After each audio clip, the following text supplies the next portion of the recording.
Hello, welcome to Old Virginia Homes. The house we'll be visiting today is preparing for a funeral.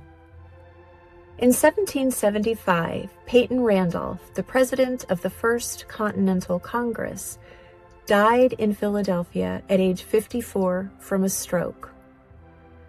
His funeral in Philadelphia was described as greater than any other in America at the time. He was buried at Christ Church in Philadelphia, and the occasion was marked by much public mourning.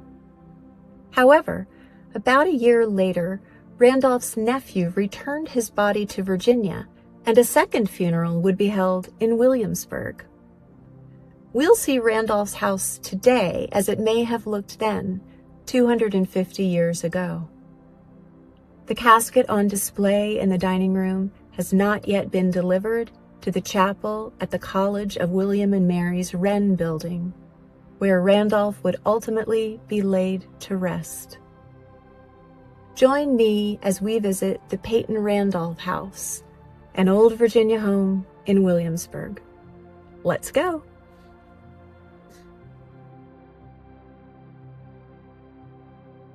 The distinctive dark red Peyton Randolph House in Colonial Williamsburg is one of Williamsburg's oldest surviving buildings.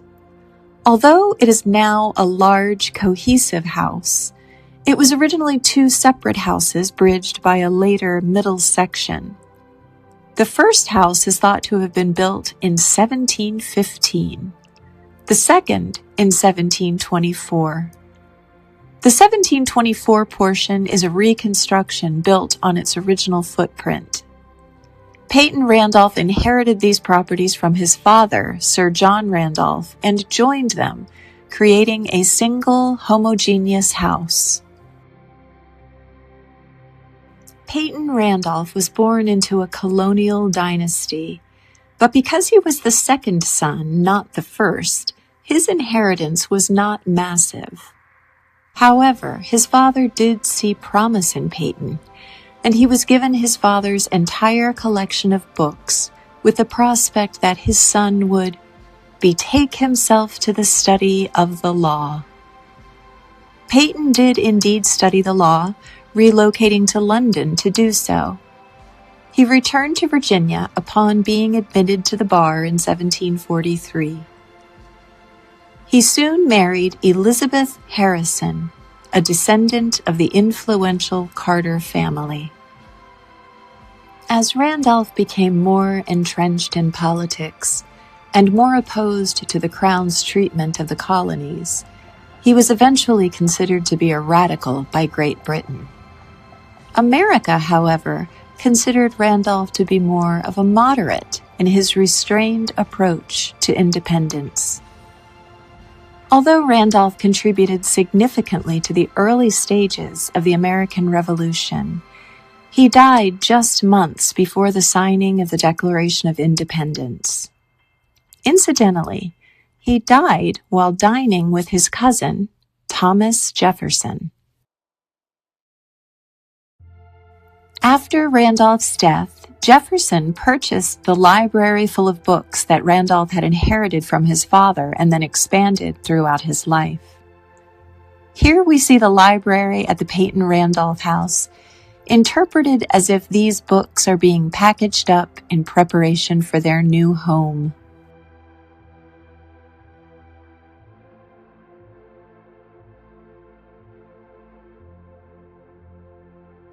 The original wing of the house includes Mrs. Randolph's closet, where she may have taken care of household business, including the oversight of enslaved labor. The Randolph property was home to 27 enslaved people.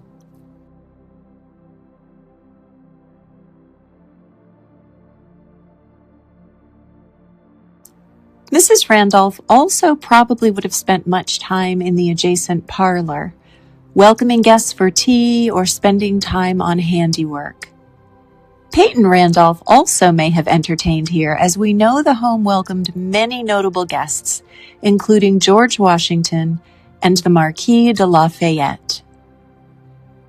As is the case throughout the house, Much of the wood paneling is original. Many of the floors, doors, and window openings are also original.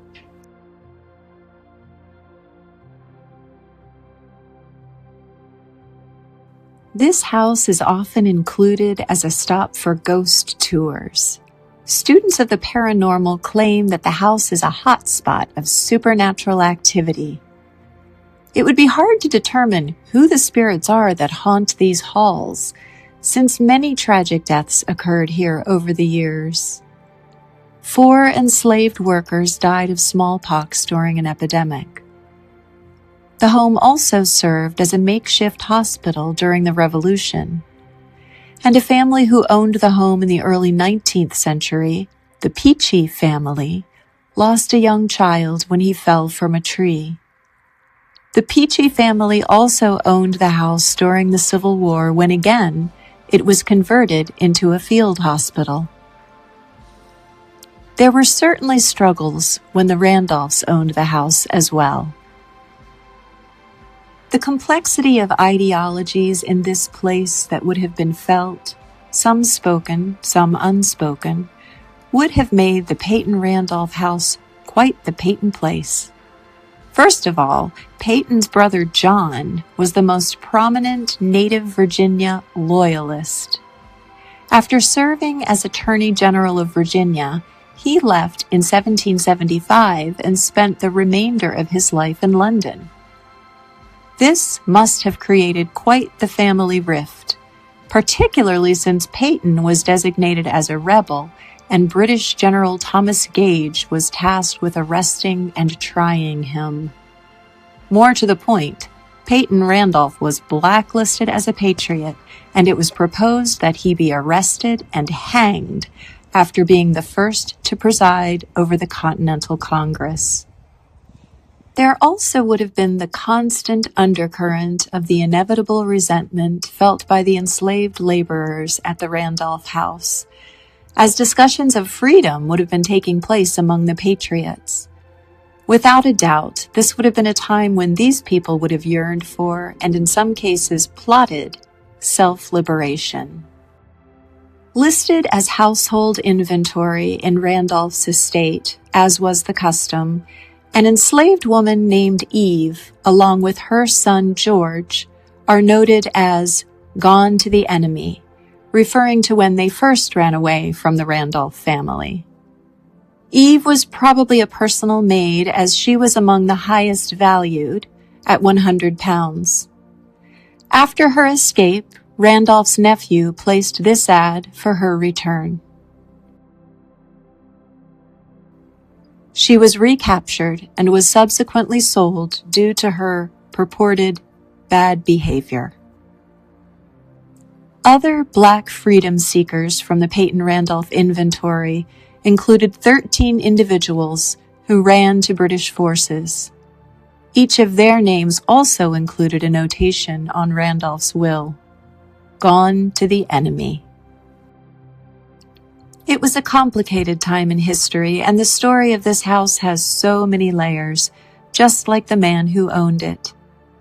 Peyton and Elizabeth Randolph never had children, although it is thought that they raised a number of Elizabeth's younger siblings. Upon Peyton's death, his will read in part, "I give and devise to my beloved wife my dwelling house, lots, and all the outhouses thereto belonging in the city of Williamsburg, with the furniture of the same, and also my chariot and horses and all her wearing apparel, rings and jewels." He also requested that the people he enslaved were to be inherited by Elizabeth and other family members, or, if necessary, to be sold off to pay his debts. Peyton Randolph's death brought a period of 1 month of official mourning, and much public adulation followed. John Adams referred to him as a venerable sage, writing that Randolph was the first president of the United Colonies, and as he was universally esteemed for his great virtues and shining abilities, the Congress has determined to show his memory and remains all possible demonstrations of respect. And Thomas Jefferson wrote, "He was indeed a most excellent man, and none was ever more beloved and respected by his friends." Thank you for visiting the Peyton Randolph House with me, an old Virginia home.